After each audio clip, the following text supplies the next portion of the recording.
തിയേറ്ററുകളിൽ മികച്ച വിജയത്തോടെ മുന്നേറുന്നതിനിടെ പുഷ്പ 2വിന്റെ വ്യാജപതിപ്പ് യൂട്യൂബിൽ ഇറങ്ങി.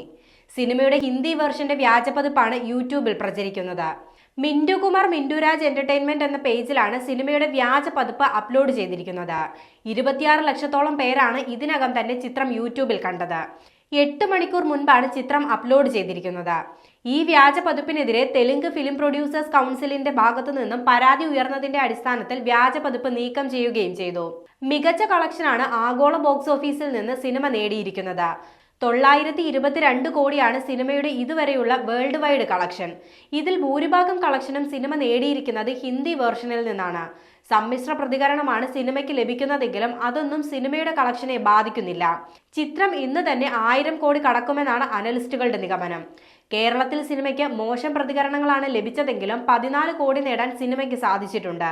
ഒരു തെലുങ്ക് ഡബ് ചിത്രം കേരളത്തിൽ നിന്ന് നേടുന്ന 6ാമത്തെ ഏറ്റവും ഉയർന്ന കളക്ഷനാണിത്.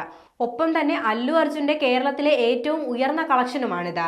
പുഷ്പ ആദ്യ ഭാഗം കേരളത്തിൽ നിന്ന് നേടിയ 11 കോടിയെയാണ് ഇതോടെ ഈ ചിത്രം മറികടന്നിരിക്കുന്നത്.